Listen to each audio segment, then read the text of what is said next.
think in 4 weeks, we just decided to do it. And we just decided to do it in 2 weeks. We didn't think too much of the marketing and stuff. We just launched and did it. And it was quite successful because I had an initial target of 100,000 and we reached 150. Now, the second year around, which is recently in November, again, due to the lockdown, we have to do it. But this year, I just don't want to go on an auto mode and do the same stuff again. What I would like us to do is to, with your help, is to stop, reflect on what went wrong, what went right with those 2 opportunities we had in the previous 2 years, and what do we need to do to market the Giving Tuesday, the Northcott Giving Tuesday, better and wider to the community. Because I'm a believer, like, I don't go on auto mode. We had to do it twice. We changed the modality, but now I have enough time because it's going to be done. We'd rather do this than do a gala because the profit margin is heaps better with a giving day. We don't spend much compared to a gala. So this year from now, I know now we're in March, I know that it's going to happen in November. So we have plenty of time to organize it, have a Northcott signature event associated with the Giving Tuesday and market it broadly and widely, not just to our supporter, try to open up the door a bit more and see who likes to be on board. Hope that's not too much, but as I said, I'm happy to answer any question. Ladies and gentlemen, questions? By the way, Rand, I know I'm recording from my end, so we'll have it. Yeah, I saw. Okay, yeah. Questions coming from what Berta has just told. One of the questions I noticed on the list was, how has COVID affected the organisation? Well, I think you've answered that very comprehensively, Berta. Quite clearly, it's had a dramatic impact on your organisation and on others in the not-for-profit sector for those reasons. And I think the observation I'd make there too is that it's not just on fundraising, but so many organisations in the not-for-profit sector rely on volunteers, and volunteering has been heavily circumscribed over the last 2 years. So that limits activities. So that's really something. Over to you. A framework, like we did it now for 2 years, so this will be our 3rd. But last year I noticed in the same time, Western Sydney Uni did a very successful Giving Tuesday, but they did it on a big scale in million. We're not that big, but even universities struggle with income. So the Giving Tuesday was a way to get a bit more of income in the door so they can do scholarship and organize all of that.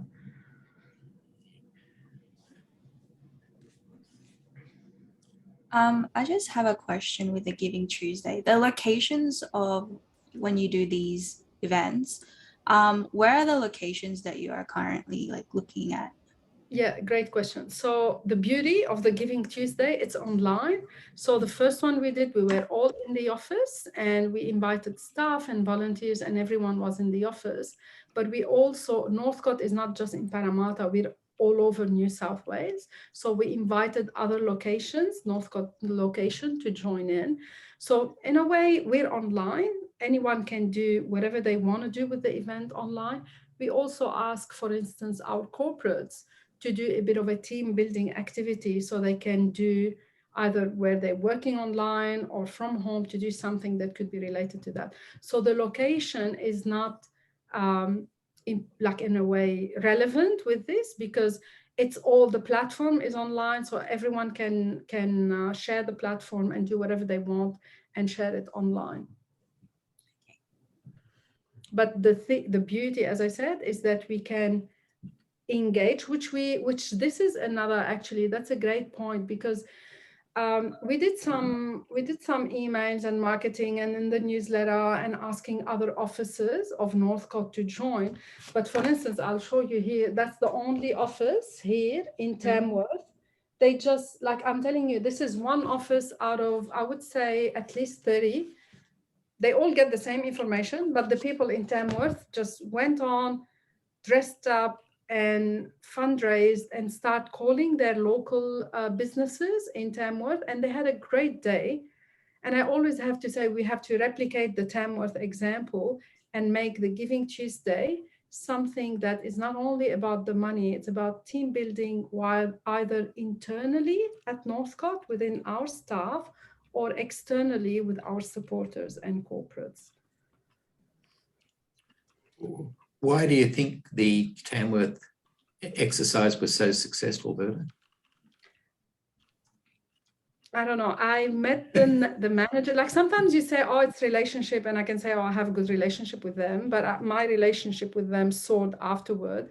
I think in Tamworth, they are known to be a very close team. But I don't know why. Like everyone got the same information, but it appealed to them. I didn't ask them to dress up, but they just, because if you notice, we are, this is my team. And as the volunteers, we were all in Northcott shirts, and they went above and beyond and had fun and dressed up. So the next year we followed and we dressed up.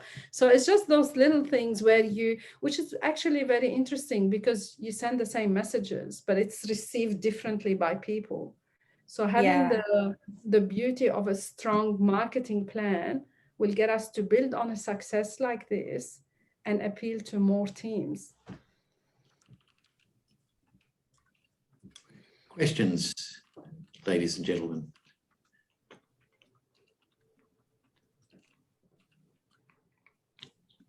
Rand, you're looking pensive. I'm just taking notes down. Okay. So sorry, with the events, with the Tuesday Giving events, is it like the target that you guys have, is it like very wide, or like is it like, so when you have in each office, in the locations of each of your office, are they only secluded within that, like within those areas, or are they able to reach further out? They can reach further out because again, and that's a great question, Chelsea, because what we did is send people list of our donors. So we were calling our donors saying, hey, this is the Giving Tuesday. We do it for the first time. Would you like to support? And it was okay. But the good thing in what they've done in Tamworth is they just opened up. So they start calling the local lawyer, the local IGA, the local this, the local that, and they were really successful. So within their team, they just improvised and did more.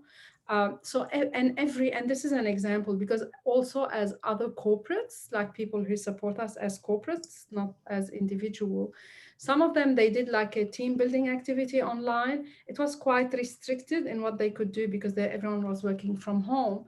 But that's why I would like us to come up with like a signature event idea that clicks and that people want to do. So it's not only about giving the money, it's also about building a team and enjoying this with a team. I have a question. Would you be, oh, sorry. No, continue. Yeah. Would you be open, so now since obviously times are still a bit unknown and very volatile, but if we were to keep going down this track of like, you know, COVID numbers are down and stuff, would you consider having potentially an event in person where you could like interact with the people that are willing to give to your foundation? And are you open to other ideas? So if we come up, for instance, I can't think of anything on top of my head now, but I don't know, different ideas to potentially bring more visibility to the organization. Would you be inclined to do that along with the Giving Tuesday? Yeah. But I think definitely, what will bring all the small events together is that Giving Tuesday. So if we give a theme, so I'll give you an example, and this is very relevant to some of your colleagues. So in addition to working with NAD, I also work with the business team, the people who are on hospitality and event management. And we've been doing that for the last 14 years. So we have students like you who will come up with ideas to how to run an event. And they run the event, and the fundraising that comes to Northcott, which is a great benefit. One of the students, one of the groups last year, they did a walk for Northcott. So they did a walk for Northcott, and it was a really successful fundraiser. So what I would like us to do is keep that Giving Tuesday, allocate an event to it that could be done by an individual, could be a walk, could be, I don't know, bake a cake, could be do something that is relevant and that is appealing to people, and then have it as a fundraiser under that big Giving Tuesday. Because people now at Northcott and even our supporters, they know that the Giving Tuesday is going to be a staple on our event, and they expect it in November. We could do other events, like not a gala, but I would do probably a supporter thank you event, like something more restricted than a big gala event. Because with fundraising, as I said, the return on investment is in that community-based online initiative that don't cost much, but can get more people into the door. And if that does that just, answer? Just as a follow-up to what you're saying, Randa, think of it in terms too of not just getting more people into the door, but keeping them, keeping a continuing relationship. I think it becomes the essence of success in a way, that you attract them, but you maintain that relationship. And you said about coming up with new ideas. By all means, I was quite taken this year. You're familiar with the pink test cricket. The test in Sydney is the pink test, Yep. Raising money for breast cancer nurses. It comes out of the McGrath Foundation. This year, with restricted attendance at the cricket test, they came up with the idea of selling a virtual seat. So you bought a virtual ticket to the game, even though you couldn't be there because of the restriction on numbers. And the fascinating thing about that approach was that they actually sold more seats than they would have been able to if they had been filling the seats in the ground. And there's no social distancing. Yeah, it was very successful. They thought a little out. In effect, they were confronted with a difficulty, which was the limited attendance, and they turned that into a positive, into an opportunity, where the net effect, realistically, that they probably raised more money than they would otherwise have done in normal circumstances. So don't be afraid to think outside the square in these circumstances. Don't be afraid to come up with and to toss around different ideas. I think that's the essence of it. It's an opportunity at the end of the day for some creativity, I think. And in saying that, and I've been involved with many projects in this subject over time, it's not always that I can say there's an opportunity for creativity, because sometimes we're confronted with a situation where there are real limitations on what we can do. So that seems to me to be an advantage. I noticed there was a question about the kind of marketing that you're using, Berta, about print, digital and social. Is there any potential limit on the kinds of marketing you might do, is the way I would turn that question around, I suppose? Honestly, no, because we can do, usually we go out, like last time we went out to supporters, one of them gave us the video for free, so we didn't have to pay. It was in-kind support, which was great. We can also do some social on this, because it's all about social. Northcott is a bit stronger with the LinkedIn because we have more corporate supporters. I've been told that Facebook no longer has donors because Facebook is becoming a little bit outdated unless you have like a special group or a special room you work from. So I'm happy, as I said, I'm happy to go and explore all the ideas that you can have. But I just wanted to make it short. So to make sure that this point is clear. So traditionally, I would say, we can say traditionally now about the Giving Day, which is exciting. So we've ran it twice. Our main supporters were some staff. The first year they were more engaged because we could have them in the room. We asked them to write thank you cards. We asked them to do calls. They were more engaged, and because they were more engaged, they were more giving. The next year, because it was online and everyone was in a different location, we didn't have the chance to interact with the staff. So anyway, the main market that we've worked on previously are our donors. So the traditional donors who give a check or a credit card donation. our corporate supporters who would give half of the amount. So they could be, it could be like a bank or what's the word? Like any corporate, I would say. And the third one are the staff, the Northcott staff that we have.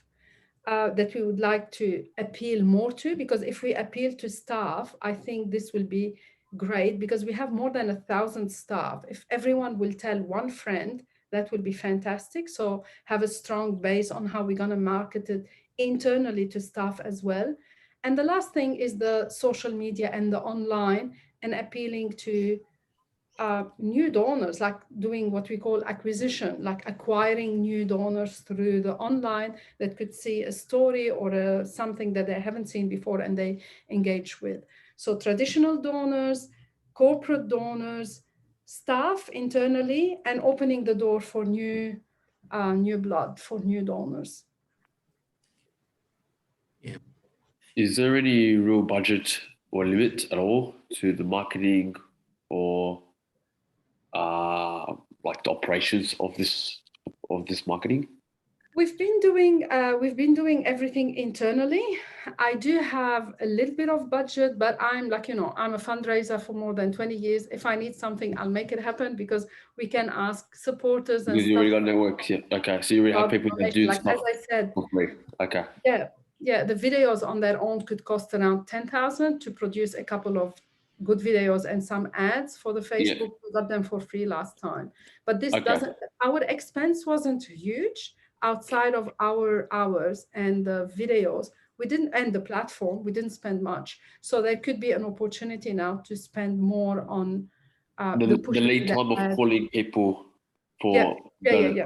We did Just- it all internally last time, but because, as I said, we have different offices, we can allocate different things to different offices, and they can take, I have the okay from our CEO to take a couple of hours or a half day from staff to support this initiative. So all Northcott is behind it.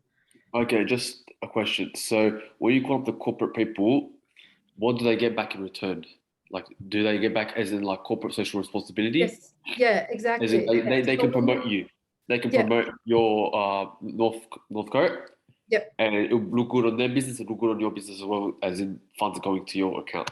Okay. Exactly. Yeah, exactly. And we do work with corporate at least 4 weeks. So everything happened within 24 hours, the online platform, but we do prepare for it at least 4 weeks in advance to make sure that we have half of the pot from corporate, half of the money, and they will be our sponsors. Their logo will be on our website. We send them social, on their social media, they can share that I'm supporting Northcott and this and that. So they have a bit of exposure of being like the good citizen, and many of our supporters, they love to be involved with our cause, so which is make it stronger. Okay. Is there any corporations that you want to, that are new, that you want to reach out to? Sorry, say that again. Is there any corporations that are new that you want to reach out to?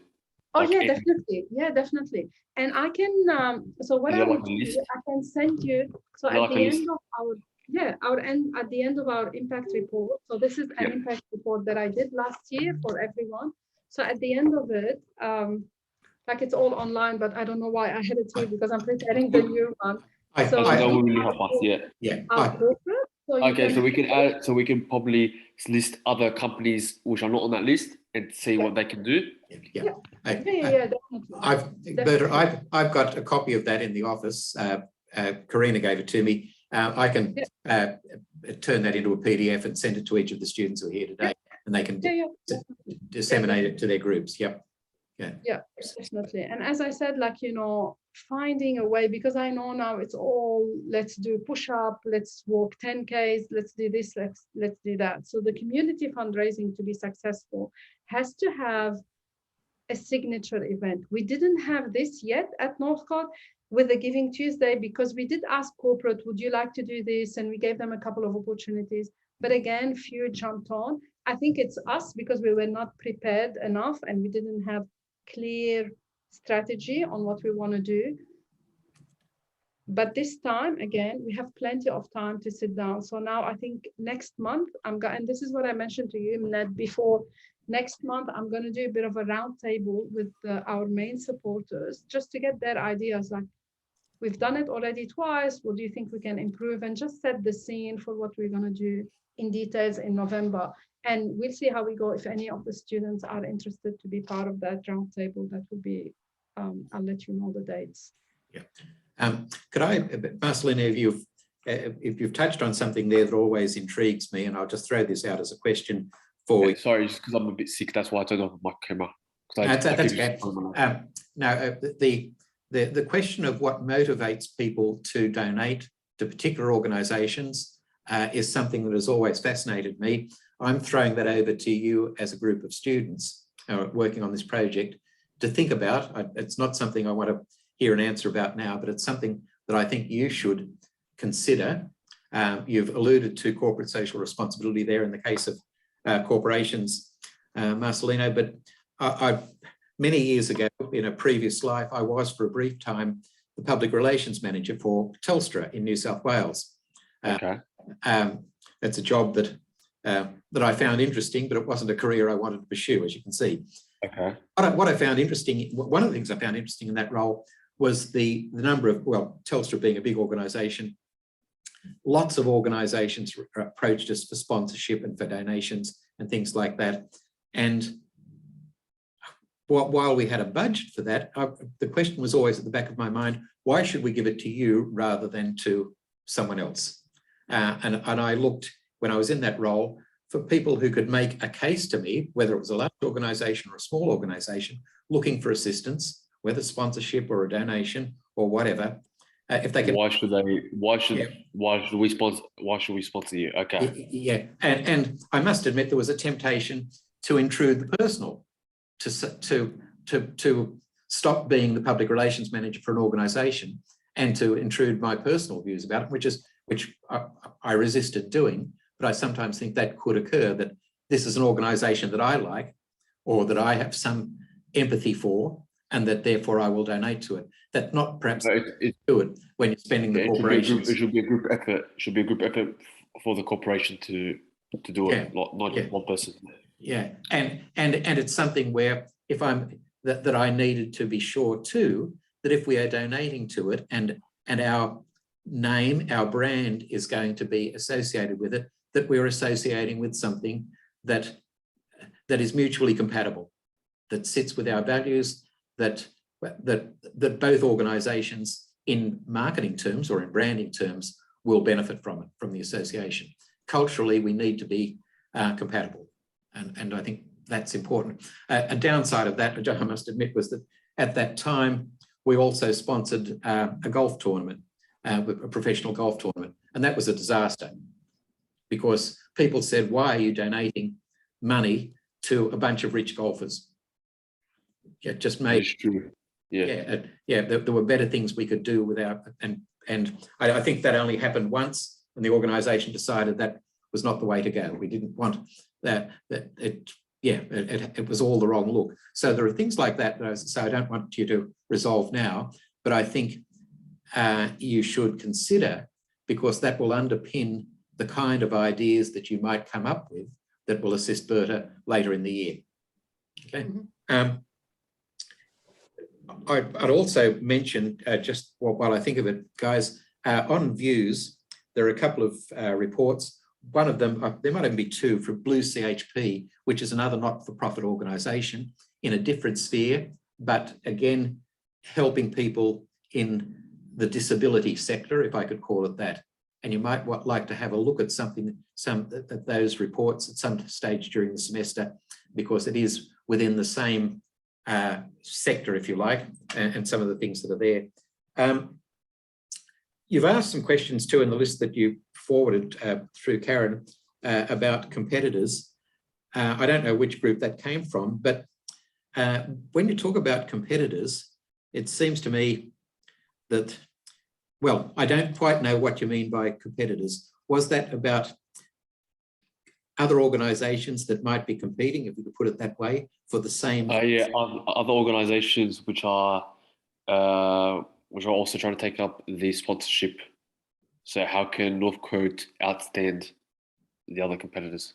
Okay. So we wanted to know who they were, how big their market size is, what kind of attributes they provide.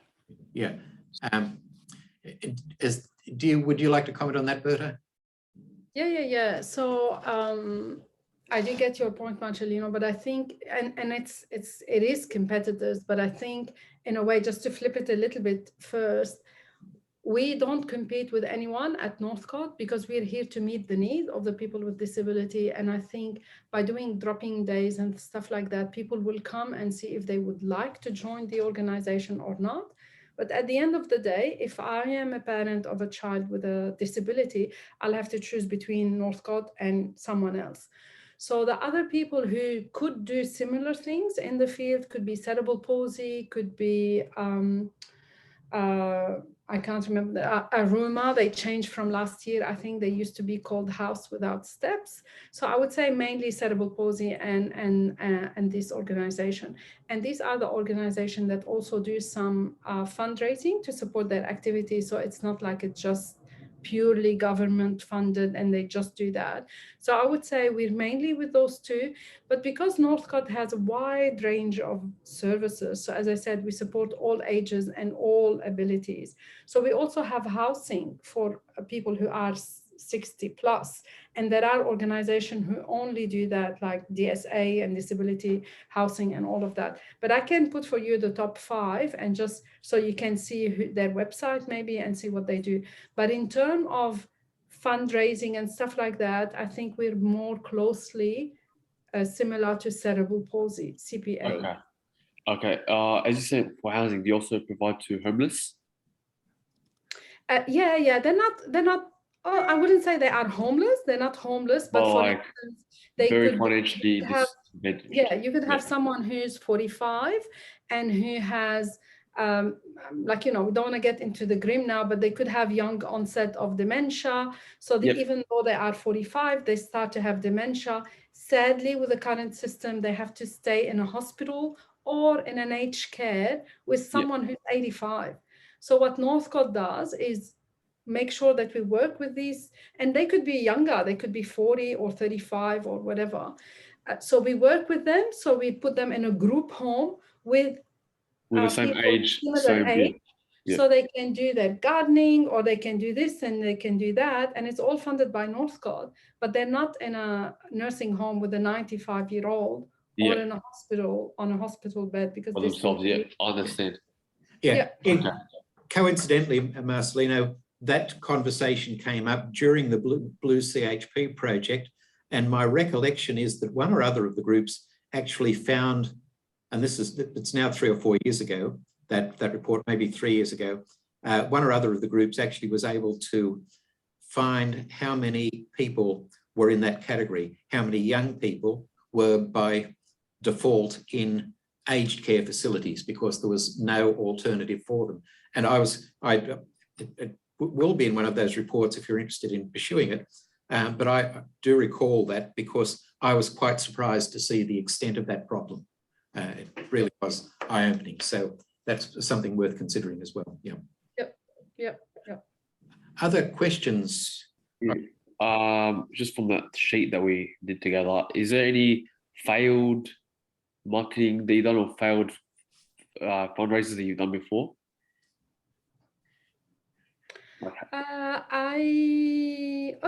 I would. Or like they didn't perform as much as you wanted. I could call it failed, and I would prefer the description less successful. I will call it a learning in progress, which is good. So I'll just let you know.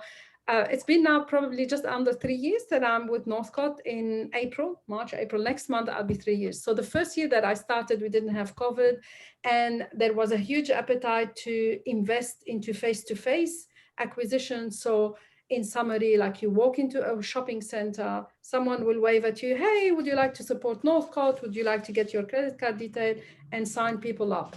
We worked with, I'm not a big fan of those things because I don't think it suits Northcott. But when I arrived, this was a project that was agreed on before my time.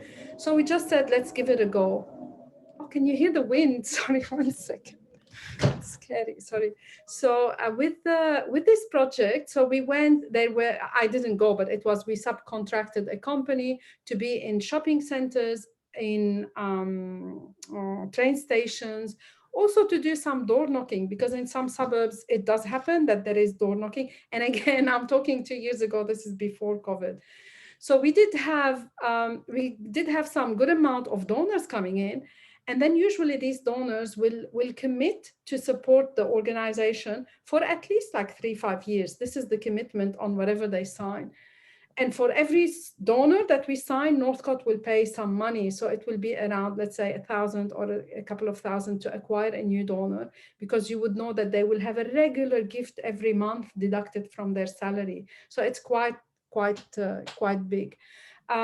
So what happened, we noticed that slowly these people will sign up. We can't get their details. It's all confidential. We just get their names and some details. Slowly, we found after 3 months, some of the people were dropping, and we already paid the amount to the agency. Look up that they signed up students, and this was illegal.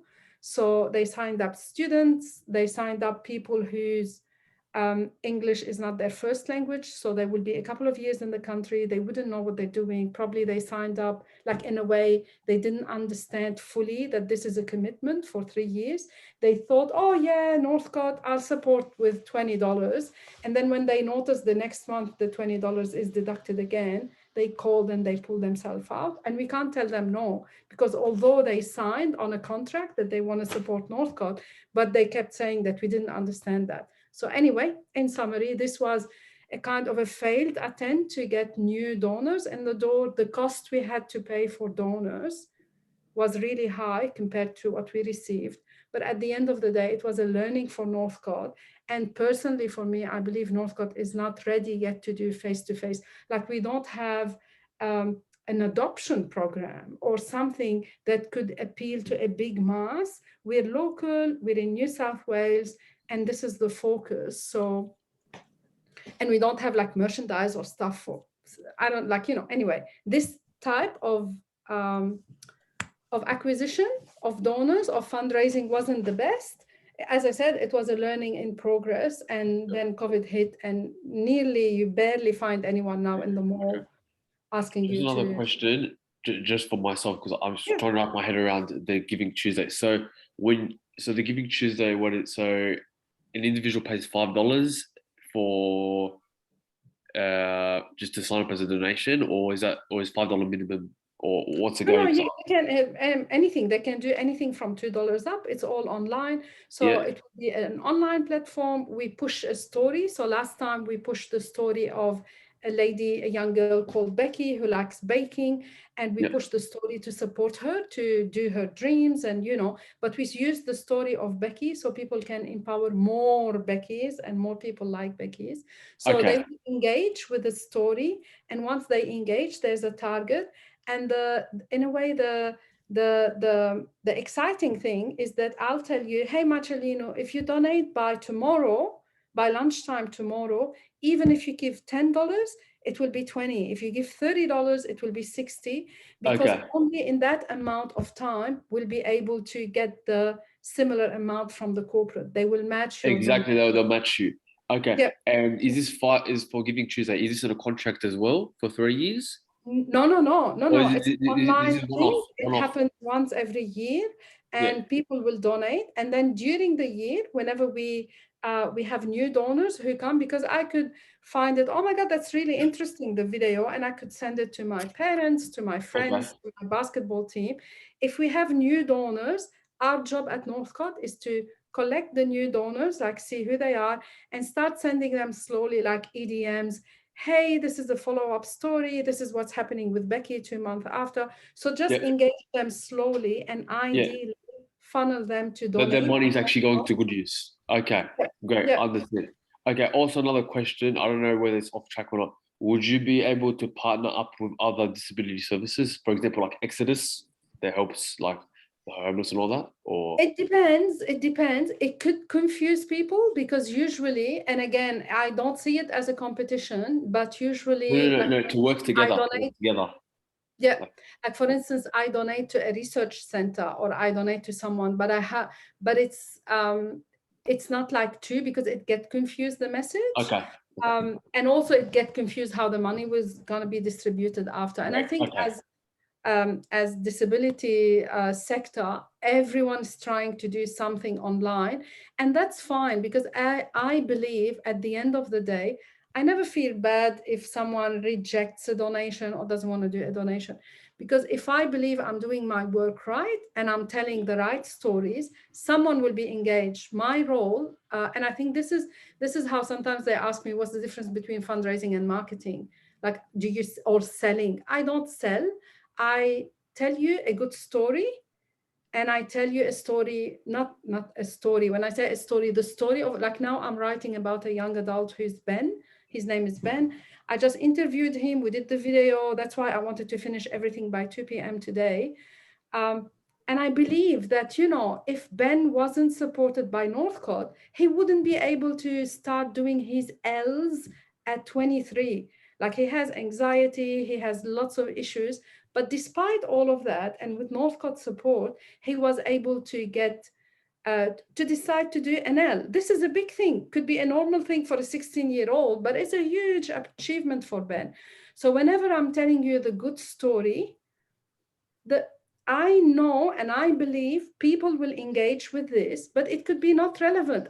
My heart as a donor could be with the environment, and that's fine. I'm not going to convince someone who wants to I understand. environment to help Ben. Yeah, okay, so that's why you don't want to go to other people. Okay, because I was thinking, okay, maybe I can. My job is just to tell the right story, Okay, do the that's right fine. marketing plan, and then we'll attract the right donors. Keep it small. Keep it. Okay, understand. Yeah. And look at the other questions. There's an interesting issue there, Marcelino. At times, I've encountered this with a number of organisations in the not-for-profit sector, that sometimes their message isn't quite clear enough, that I'm not quite sure what they're about. I have a distinct feeling that it's a very worthy cause, but I'm not quite sure what the outcomes are.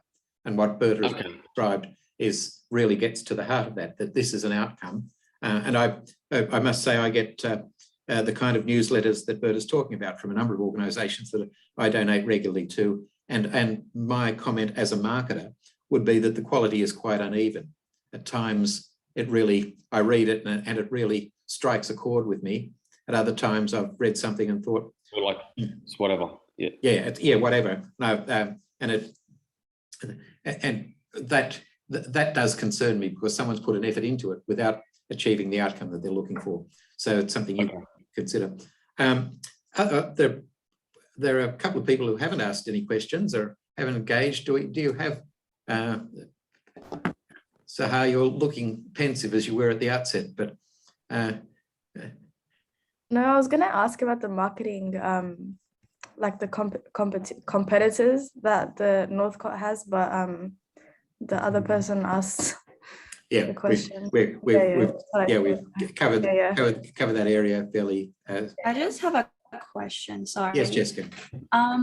With the like I know vaguely the opportunities that you wanted for this, the outcome for this, but is there any trends or anything that you're eyeing within this year that you're you guys are looking into, for example, I don't know, during winter, or any trends that might come up that you guys are kind of wanting to incorporate within the event? Any trends we want to? Yeah. We do, I don't know if I got it right, but just to let you know, we do have a big ask that we do now in tax that I'm preparing the story for. And then after that, we give people a break. We send a newsletter in September. And this is when we start to say, hey, the Giving Day is happening. And then the Giving Day happens in November. So, but we can preempt people a little bit more if that's the question.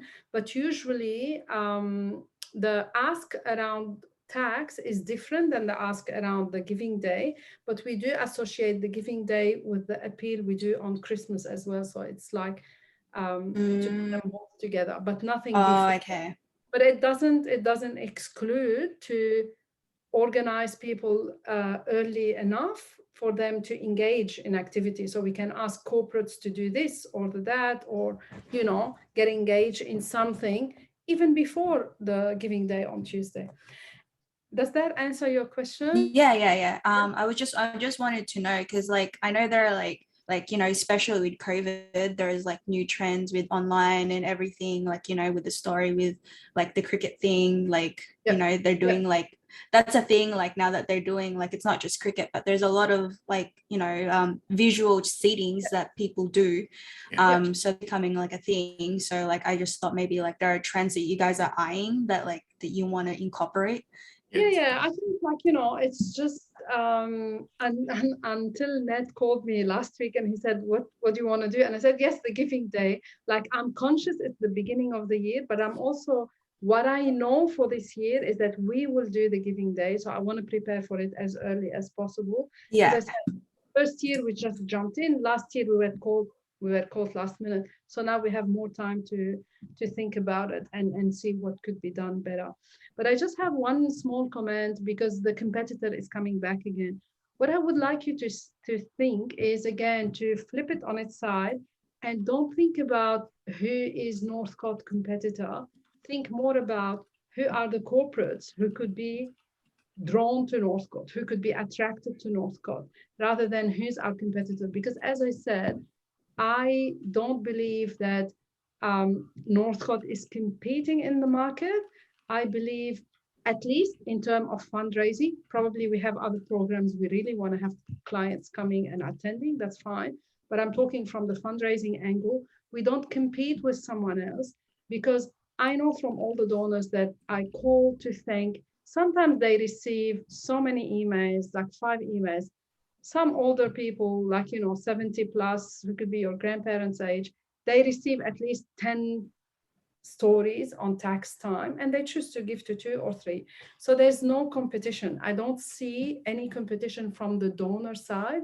I only like to think about, what does Northcott have that is appealing to individual donors or to corporates?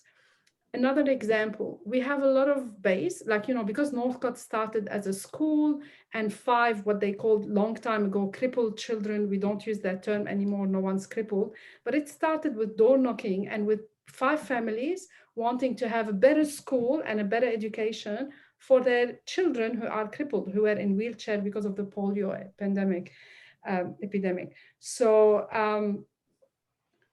yeah, so it started then, and I forgot my train of thought, but it started then. Yeah, and they didn't compete with anyone. So we don't compete with anyone, but a lot of our supporters could be teachers, could be therapists, could be nurses, could be doctors.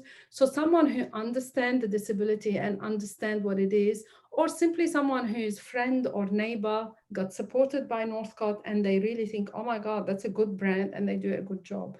So maybe, think about the corporates, or think about how Northcott could be more appealing rather than who competes against Northcott. Is that fair to say, Ned, in terms of? Yeah, I think it is.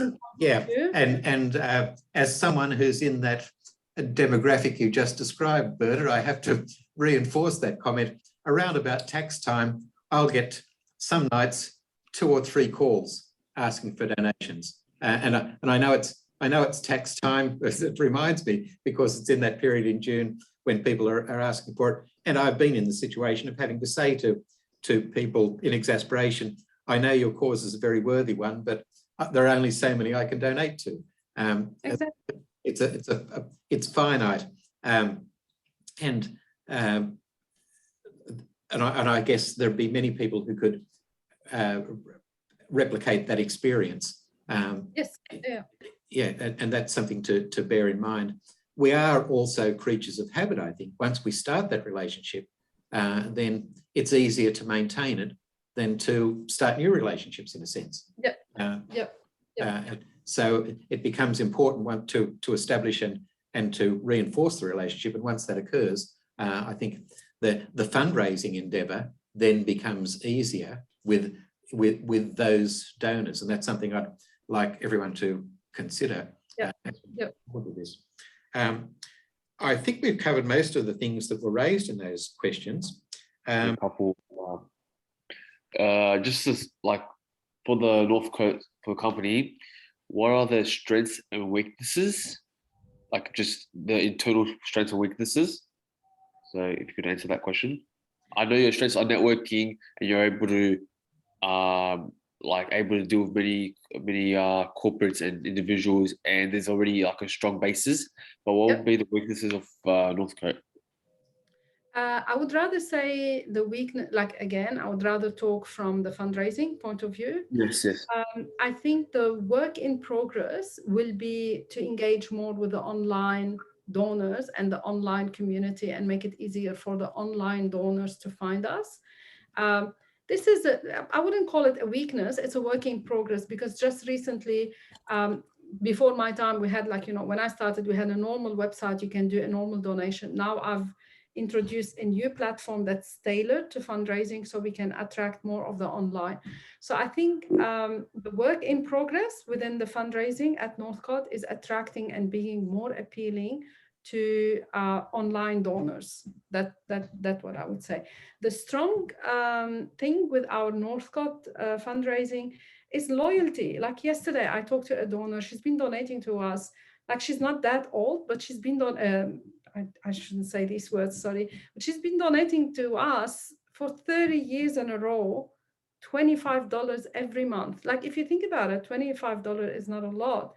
But if you calculate it times 30 years, she's calling me to apologize that it's been 3 weeks that she changed her credit card donation and she didn't tell us. So we have a lot of loyal donors that are very precious to us, and we want to spend time to make them happy and make them engage and listen to what they like.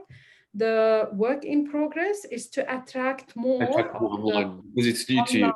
And to have, as I said initially, an event, a Northcott event, a Northcott signature event that we can associate to the Giving Day. So like, now everyone's talking about the greatest shave. Like people probably will know more the shave than what the shave will be fundraised for. They will associate with the event. And I think this is what we hopefully will get there. Northcott used to have Walk for Me or Walk with Me, I can't remember, a long time ago, where people with disability will be wheeled in Parramatta Park. And, it was like not a marathon, like a walk.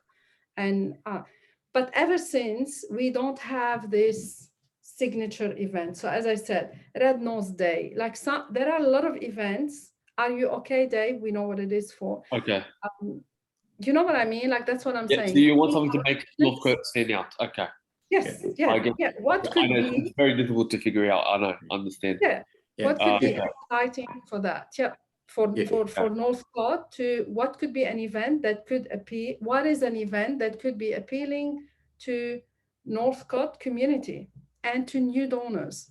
Yeah. Actually, you've just reminded me of one of those things, Movember. November. Yes. A few years ago, three of us, the then dean, the school manager, and I participated in Movember, and dutifully grew the moustache. And it was a running gag in the office that people were going to pay me not to do it again. My moustache looked so bedraggled. So sometimes you can do something like that. It certainly got a lot of comments, but and was fun at the time. But I think things like that have a novelty value can be in that the novelty, once you've done it, the novelty wears off. And so be careful about other questions. The last thing I'll say, as I said, some events are more known to the event because they market it really well and everyone knows about it. I'm not sure if everyone know what November goes to, but it's very niche and everyone know, or Dry July or whatever the case, for every month now there's an event, which is fine. But if I'm associated with the organization, I'll get excited for what they will do, I'm sure.